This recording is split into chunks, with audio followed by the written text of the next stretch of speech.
Rally, জনসমাবেশ অথবা অন্যান্য দৃশ্যমান কর্মসূচি আয়োজন করা হবে। কর্মসূচিগুলো আয়োজন করা হবে প্রতীকী ও গুরুত্বপূর্ণ স্থানে, যেমন জাতীয় প্রেস ক্লাব, শহীদ মিনার অথবা সমস্ত জেলার গুরুত্বপূর্ণ জনসমাগমপূর্ণ ল্যান্ডমার্কে, যাতে গণমাধ্যম ও সাধারণ মানুষের দৃষ্টি আকর্ষণ করা সম্ভব হয়। একই সঙ্গে এসব কর্মসূচির মাধ্যমে রাজনৈতিক নেতৃবৃন্দের কাছ থেকে ন্যায্য জ্বালানি রূপান্তর বিষয়ে অঙ্গীকার, পলিটিক্যাল কমিটমেন্ট গ্রহণ করা হবে এবং জেটনেট বিডি এর পক্ষ থেকে আমাদের যৌথ দাবি ও ক্যাম্পেইনের মূল থিম স্পষ্টভাবে উপস্থাপন করা হবে, যাতে নির্বাচনী প্রক্রিয়ার সঙ্গে ন্যায্য জ্বালানি রূপান্তরের বিষয়টি কার্যকরভাবে সংযুক্ত করা যায়।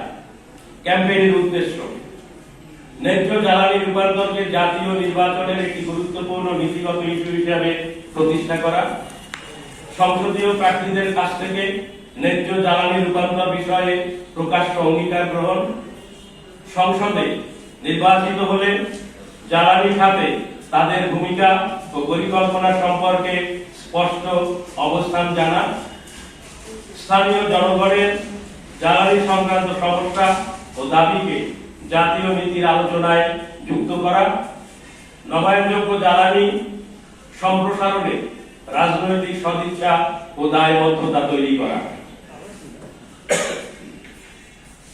সংসদীয় আসন, সদর আসন ফোকাস। এই ক্যাম্পেইনের একটি গুরুত্বপূর্ণ বৈশিষ্ট্য হল সংসদীয় সদর আসন ভিত্তিক আয়োজন।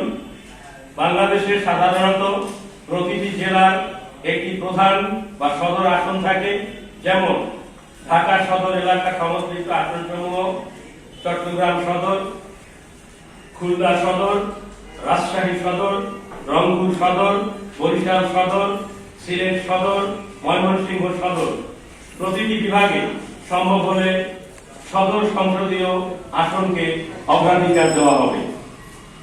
রাজনৈতিক প্রার্থীদের কাছ থেকে প্রত্যাশিত অঙ্গীকার: ক্যাম্পেইনে অংশগ্রহণকারী রাজনৈতিক প্রার্থীদের কাছ থেকে নিম্নোক্ত বিষয়গুলোতে অঙ্গীকার নেওয়া হবে: নির্বাচিত হলে জাতীয় সংসদে ন্যায্য জ্বালানি রূপান্তর বিষয়ে কি ভূমিকা নেবেন, নবায়নযোগ্য জ্বালানি সম্প্রসারণে আইন, বাজেট ও নীতি নির্ধারণে কি